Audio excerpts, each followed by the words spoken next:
Sepanjang gue berkarir ya di dunia media dan di dunia finance ini, ada banyak banget pelajaran-pelajaran hidup, pelajaran bisnis, pelajaran uang yang gue pelajarin, yang gue harap gue tahu dari dulu. Di video ini gue udah rangkum total 19 pelajaran hidup yang gue pelajarin sepanjang gue berkarir dari nol sampai bisa ada di titik gue sekarang.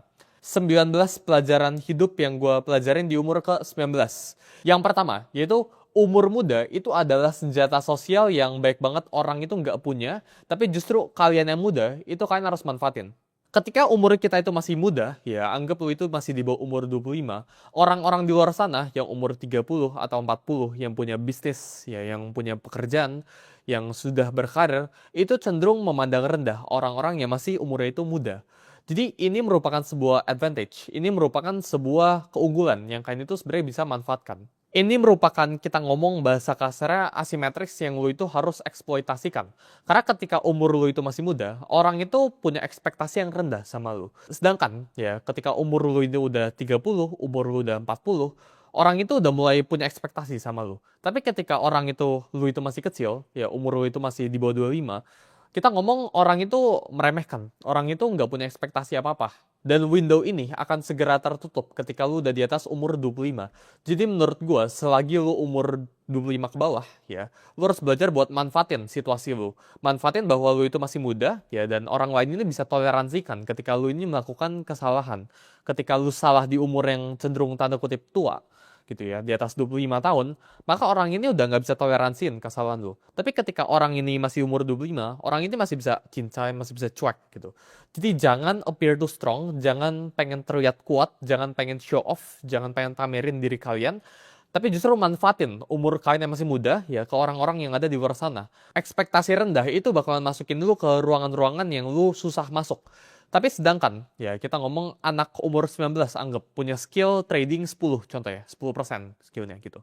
Sedangkan ya ada orang umur 30 punya skill trading 20%, dua kali lipat di atas umur anak 19. Tapi anak umur 19 ini bakalan jauh mendapatkan lebih baik akses dibandingkan orang yang umur 30 ini. Kenapa? Karena faktor umur. Orang itu suka ekspektasinya itu rendah ya ketika orang itu umurnya itu masih muda. Sedangkan kalau umurnya itu udah tua, ekspektasi orang itu meningkat gradually. Jadi ini window yang again gue bilang bisa tertutup. Jadi manfaatin buat kalian yang masih umurnya itu masih muda, manfaatin. Pelajaran yang kedua ya, di umur ke-19 gue itu bisa kalah total tapi tetap nothing to lose. Ketika kalian itu umur 19, lu itu belum ada lifestyle, belum ada tanggungan, bahkan belum ada keluarga yang lu harus tanggung. Lu belum ada pengeluaran fix, ya, unless lu sudah punya karyawan di umur ke-19. Tapi gue berbicara ke 99% misal teman-teman Gen Z gitu ya, kalian itu masih belum punya tanggungan. Tanggungan kalian itu masih di bawah orang tua. Ketika kalian itu nggak punya tanggungan apa-apa, ini merupakan sebuah advantage, ini merupakan sebuah keunggulan yang kalian itu sebenarnya bisa manfaatin. Gagal di umur 19, ya, itu nggak sama kayak orang yang gagal di umur 40. Orang yang gagal di umur 40 ini bakalan jauh lebih hurting daripada orang yang gagal di umur ke-19.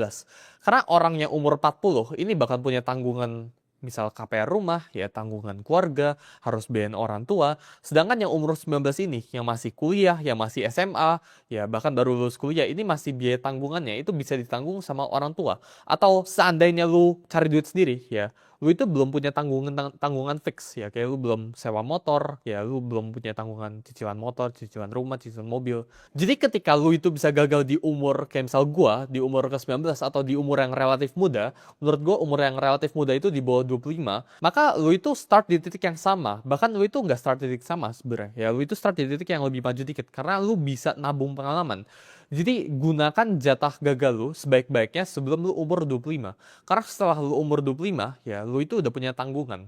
Contohnya, kayak gue ya, gue itu sekarang di umur ke-19, gue udah punya tanggungan. Karyawan gue itu udah hampir 30, jadi gue harus kasih makan ke 30 karyawan.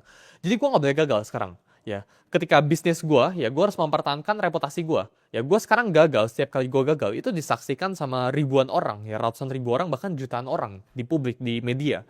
Jadi ketika gue melakukan move di bisnis apapun itu, ya, dan ini move ini misal salah, atau move ini misal bener, gitu ya, manusia kan belajar, gitu kan. Ini sekarang gue itu disaksikan, jadi gue itu udah punya something to lose. Sedangkan kalian yang baru mulai, ya, atau orang-orang yang uangnya itu relatif masih muda umurnya, gitu ya, atau belum mulai karirnya sama sekali, ini punya jatah gagal yang baik banget. Dan justru kalian itu harus pakai jatah gagal kalian sebaik-baiknya. Karena jatah gagal itu merupakan sebuah pelajaran. Pelajaran yang ketiga, ya, belajar buat negosiasi atau menjual diri kalian. Gue sering banget lihat orang di luar sana, ya, mencoba buat negosiasi. Tapi kenyataannya, negosiasi dan melamar itu dua hal yang berbeda.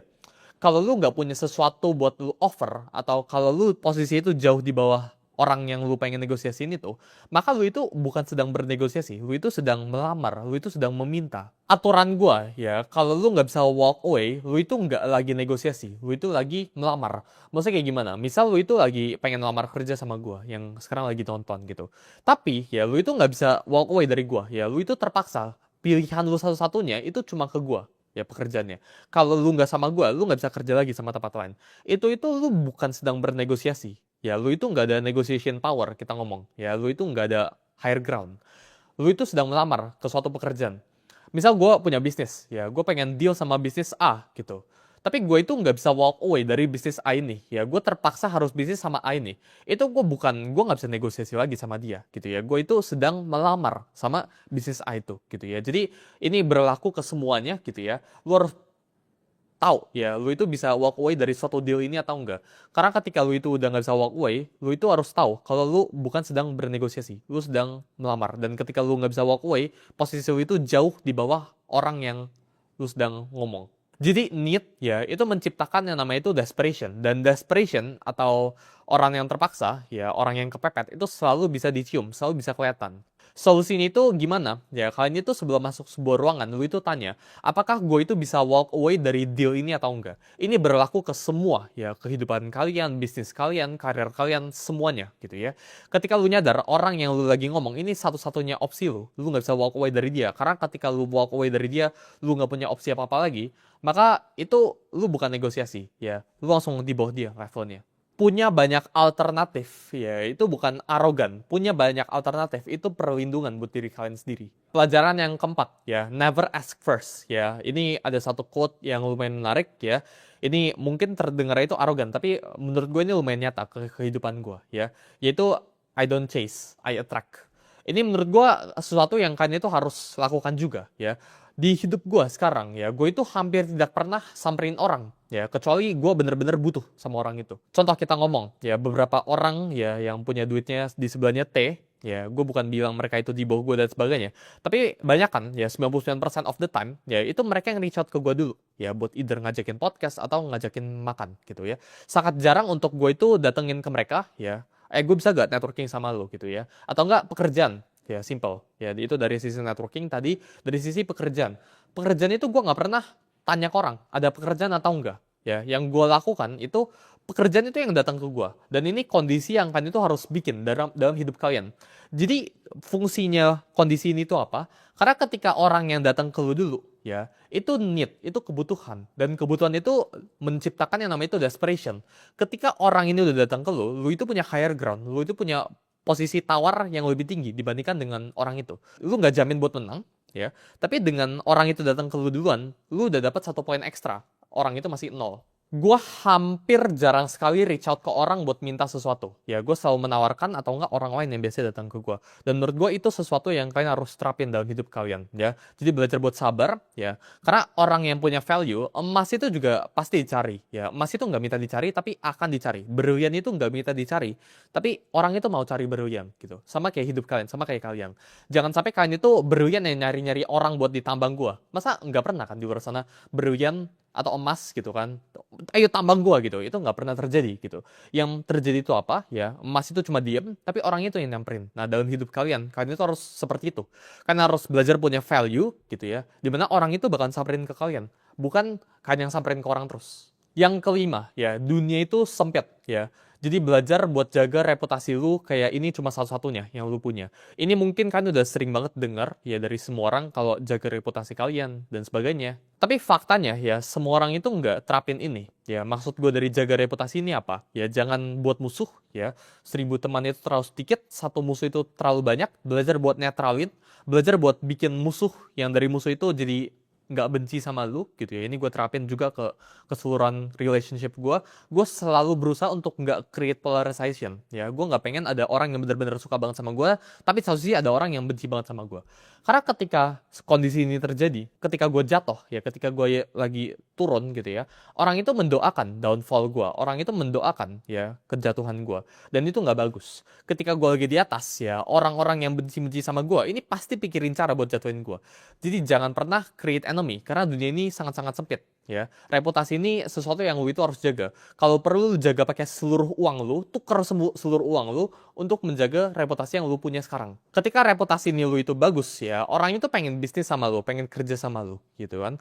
Mereka itu nggak peduli ya, mau kerjanya bikin bisnis apa dan sebagainya, yang penting itu sama lu. Ya, dan itu kondisi yang kalian itu harus ciptakan.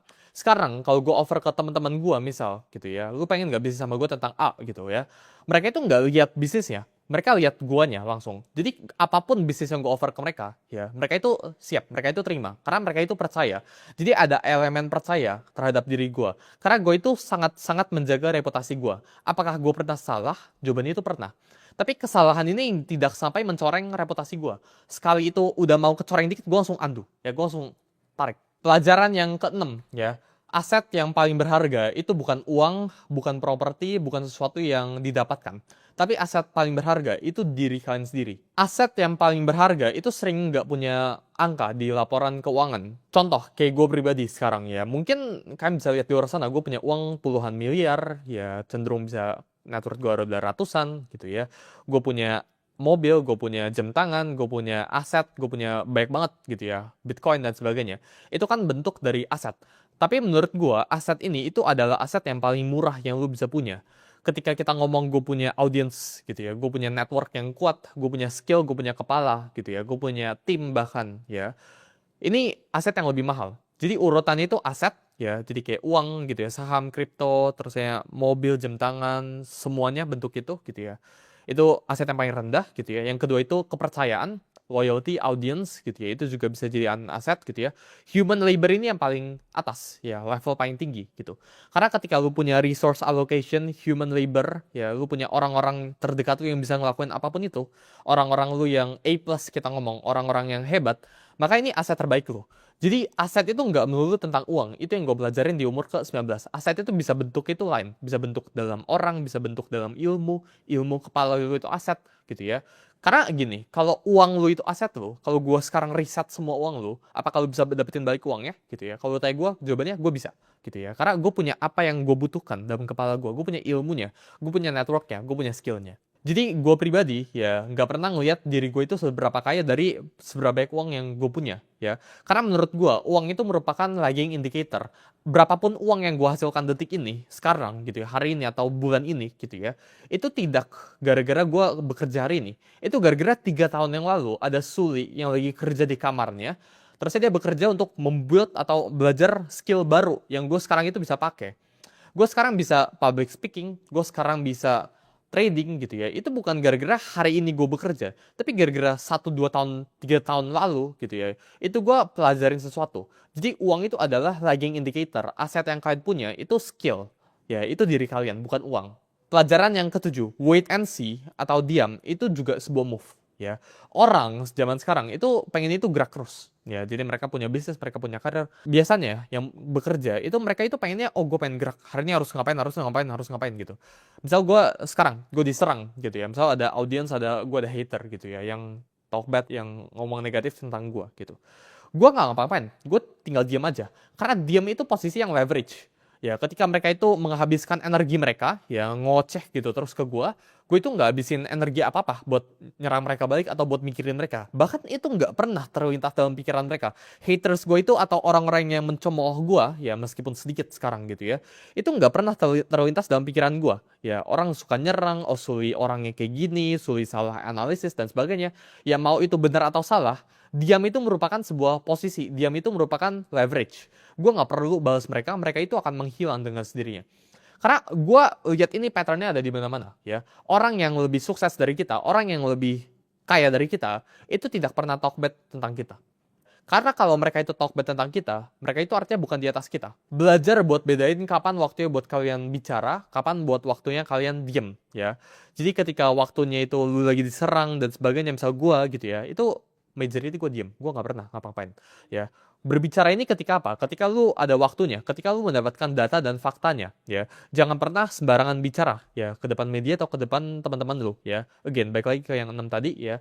Dunia ini sempit, gitu ya. Jadi lu harus menjaga reputasi lu harus menjaga mulut lu ini harus dijaga, ya. Lu nggak boleh sembarangan ngomong. Yang ke-8, ya. Tahu apa yang lu nggak tahu itu jauh lebih penting daripada tahu apa yang lu tahu. Jadi ketika ada sebuah fakta, ya, orang-orang yang pintar-pintar, ya, yang sok pintar di luar sana, ya, itu bakal ngomong, oh gue tahu A, gue tahu B, gue tahu C, gue tahu B, gitu kan. Tapi ketika gue ngomongin, lu tahu E gak? Oh itu gue nggak tahu sih, gue. Jadi mereka itu nggak tahu tentang apa yang mereka nggak tahu. Justru yang harusnya kalian tahu, ya, itu apa yang kalian nggak tahu. Jadi self-awareness kalian itu harus tinggi. Ya, coba kalian tulis di dalam kertas gitu ya. Apa sih kekurangan-kekurangan kalian? Tahu kelemahan kalian itu jauh lebih penting daripada tahu kekuatan kalian. Ya, artinya apa? Kalau lu tahu kelemahan lu itu apa? Ya berarti lu harus avoid, lu harus singkirkan. Ya ini jangan ada di hidup lu gitu. Tapi tahu semua kekuatan lu itu semua orang bisa. Karena semua orang itu punya bias terhadap dirinya sendiri. Jadi belajar buat tahu apa yang lu nggak tahu atau punya self awareness yang tinggi. Ya, jadi hari ini itu gue kurangnya apa itu lebih penting daripada lu tahu apa yang lu kerjain hari ini. Pelajaran yang ke-9 ya, orang yang paling berbahaya di suatu ruangan itu bukan orang yang paling pinter, tapi orang yang paling nggak butuh atau orang yang tidak terlihat seperti ada kepentingan, orang yang paling misteri. Yang namanya itu power, ya power itu bukan soal kapasitas kalian atau lu punya berapa banyak duit. Yang namanya power itu soal ketergantungan, ya ketergantungan lu itu terhadap suatu pihak dia butuh atau enggak gitu. Ketika misal lu buat sebuah deal, ya misal gue bisnis sama lu gitu ya kan, gue pengen jual sebuah minuman sama lu gitu. Tapi lu itu nggak butuh minumannya gitu ya, lu bebas lu pengen ambil atau enggak gitu. Otomatis level gue itu jauh di bawah lu itu di atas gue. Pasti itu tinggi langsung gitu. Jadi ketika lu bisa masuk ke suatu ruangan, lu bisa deal, misal lu interview lowongan pekerjaan, tapi lu itu nggak butuh gitu. Lu itu nggak ada kepentingan, lu itu nggak apa-apa kalau nggak dapat pekerjaan ini. Lu otomatis bakalan dapat higher groundnya. Yang paling butuh dealnya itu bakalan jadi posisi di paling lemah. Jadi ketika lu menghadapi situasi seperti itu, ya berusahakan untuk either naikin dulu value lu, gitu kan. Ini tentang equation ya, baik lagi. Ya, ketika lu nyadar posisi lu di bawah mereka, ya berarti jangan negosiasi. Ketika lu nyadar, ya lu itu sedang bernegosiasi sama orang yang gak butuh lu, ya lu jangan negosiasi sama dia. Itu losing game, lu udah pasti kalah negosiasi sama dia gitu. Itu pasti bad deal sama dia. Jadi yang lu bisa lakuin apa? Lu harus naikin dulu value lu gitu kan, sampai di tahap dimana orang itu yang butuh lu. Dan orang itu yang reach out ke lu. Lu harus belajar buat bangun posisi di mana lu itu bisa bilang, enggak, gua nggak mau gitu kan. Tanpa konsekuensi besar. Ya. Ini orang-orang di luar sana ya merasa mereka itu bebas, merasa mereka itu punya power. Tapi mereka itu ada beberapa offer ya orang-orang di luar sana yang kalau ayo ke tempat ini, mereka itu nggak bisa bilang enggak, mereka harus siap bos gitu. Nah itu bukan sebuah kebebasan, itu bukan sebuah power. Kan harus belajar buat become independent ya. Kalau orang tawarin lu, siapapun di luar sana gitu ya, tawarin lu, mau gak ke tempat ini gitu kan, mau gak deal gue sama bisnis gue ini gitu. Lu harus belajar buat bilang enggak tanpa ada konsekuensi besar. Yang namanya itu neediness ya, atau kebutuhan ya, atau desperation again yang gue tadi bilang, itu nggak bisa disembunyikan. Ini akan eventually kelihatan ya seiring waktu berjalan. Jadi ketika lu punya neediness ya, jangan berusaha buat sembunyikan, tapi instead tutup aja neediness itu dengan punya naikin value diri lu. Pelajaran yang ke-10 ya, lu belajar 100 kali lipat lebih banyak dari pengalaman daripada di buku, di podcast, atau ngobrol sama orang. Maksudnya kayak gimana? Jadi ketika gue dulu, ya gue nganggap gue itu bisa belajar melalui buku dan sebagainya. Memang itu membantu. Tapi yang sebenarnya krusial itu pengalaman. Yang sebenarnya penting itu action lo. Jadi misal, ya gue ngelakuin sebuah deal bisnis ya. Itu gue belajar lebih banyak daripada gue baca 10 buku bisnis. Ya gue udah baca banyak banget buku-buku di luar sana. Tapi gue belajar, oh gue itu orangnya kayak gini loh. Oh kalau kita deal, ya salaman itu harus kayak gini loh. Ya datangnya itu mungkin harus beberapa menit telat buat naikin negotiation tower. Itu ada beberapa hal yang lu pelajarin ketika lu terjun langsung, ketika lu melakukan action. Jadi aksi itu 100 kali lipat lebih berharga daripada informasi. Ya, jadi ketika lu ngomongin lu baca buku dan sebagainya, ya itu membantu, tapi 1%. Tapi aksi, ya, tapi action, pengalaman itu 100%. 1 banding 100. Jadi pengalaman itu jauh lebih berbicara daripada informasi, daripada lu baca buku, daripada teorinya dong. Dan kita breakdown ya, pengalaman itu ada yang gagal sama ada yang berhasil. Pengalaman yang gagal itu ngajarin lu 10 kali lipat lebih banyak daripada pengalaman yang berhasil. Karena ketika lu berhasil, yang lu lakukan itu lu sibuk selebrasi. Tapi ketika lu gagal, lu itu bakal lebih reflektif. Ketika lu berhasil, lu itu bakalan punya bias ya. Oh, gue udah bener kok, ngapain gue improvisasi diri gitu kan, ngapain gue improve diri gue.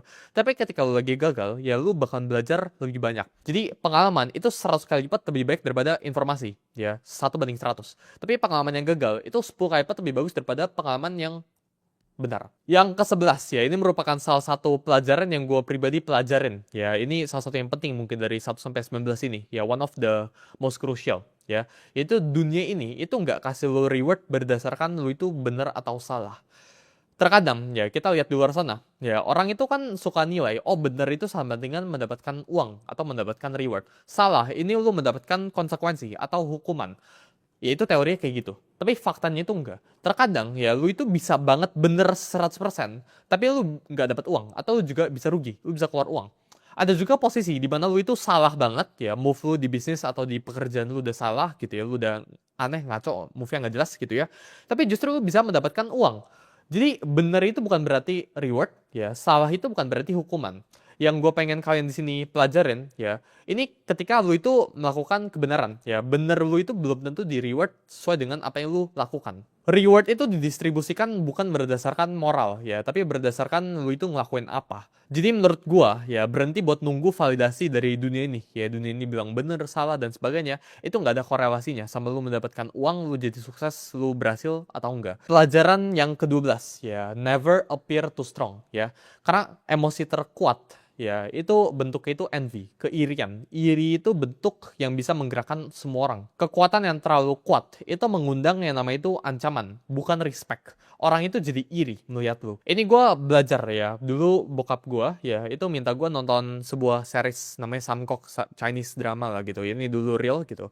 Jadi dulu ya, ada sebuah kerajaan yang rajanya itu meninggal.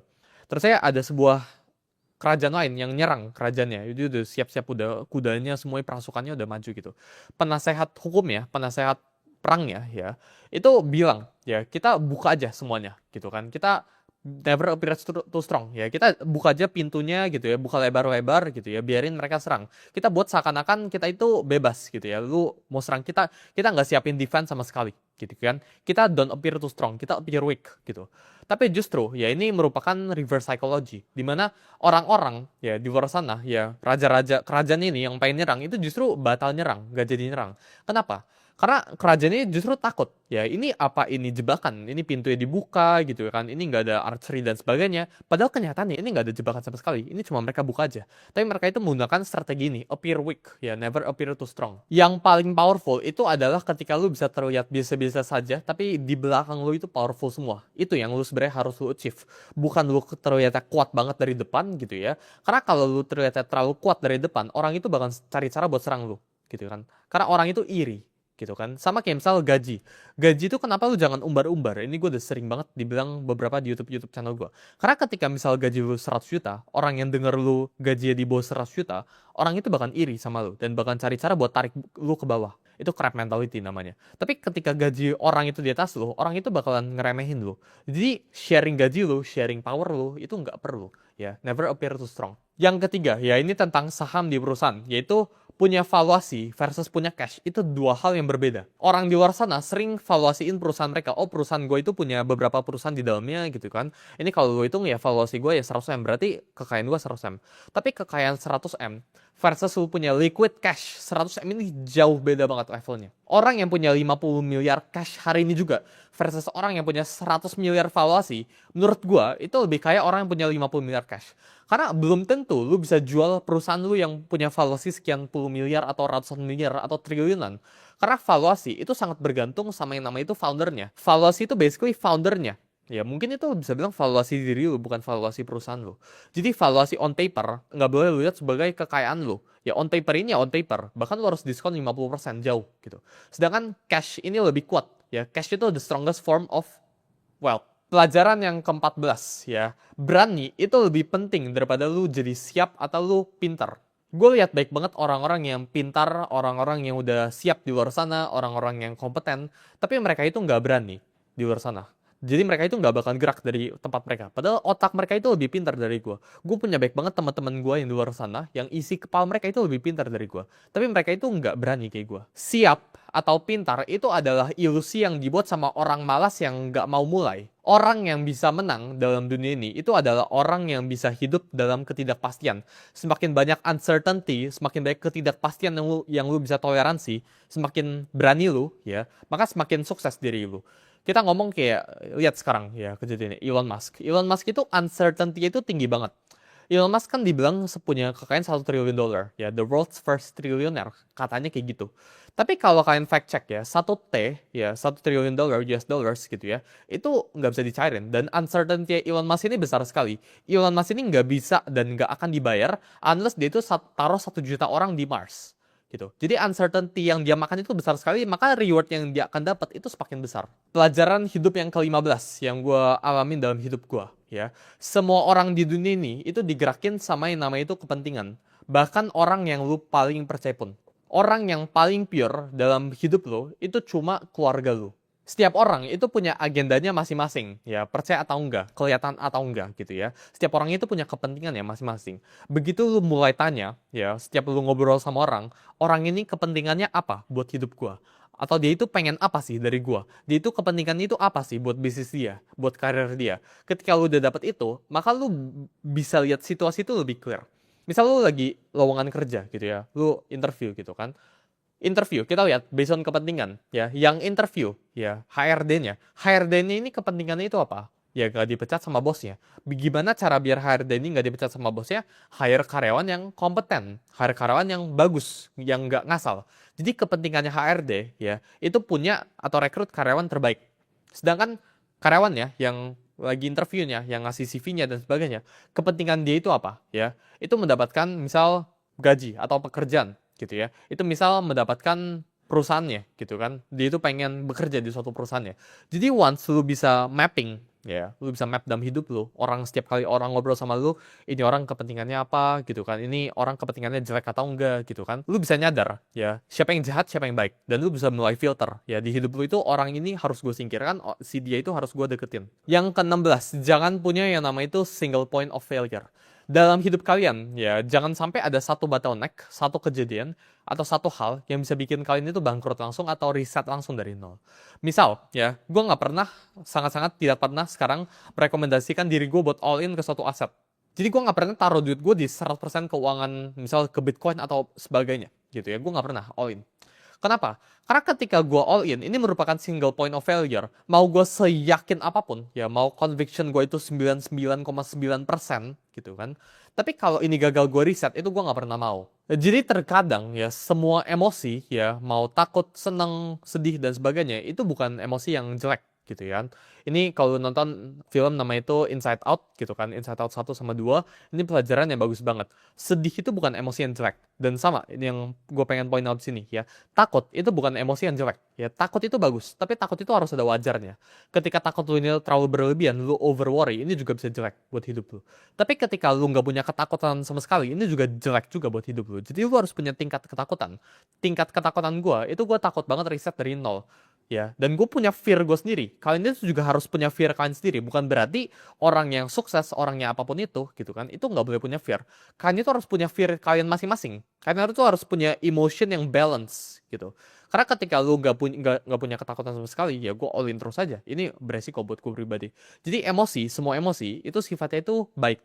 Nggak ada sih emosi yang sifatnya itu benar-benar jelek. Pelajaran yang ke-17 ya, bedakan yang namanya itu sibuk dan produktif. Ya, orang itu sering bilang, oh itu gue sibuk, ya, gue sibuk 8 jam sehari, ya. Tapi sibuk mereka 8 jam ini menghasilkan berapa banyak, ya. Sedangkan orang yang produktif, ya, mereka itu bisa aja cuma kerja 1 sampai 2 jam, gitu kan. Tapi mereka, gitu kan, ini bisa menghasilkan lebih baik daripada orang yang bekerja 10 jam. Itu ibarat kayak ada satu pak gitu kan, ini harus diangkat semuanya gitu kan. Orang yang sibuk itu yang bakal ngangkat sesuatu gitu kan, mereka angkat gitu, capek, itu sibuk, orang sibuk.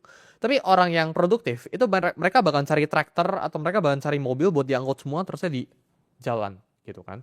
Jadi orang yang sibuk dan produktif itu kan harus belajar buat bedakan. Jangan jadi sibuk, don't be busy, ya, be productive. Yang ke-18 ya, jangan pernah takut sama yang namanya itu kompetitor, takut sama diri kalian sendiri.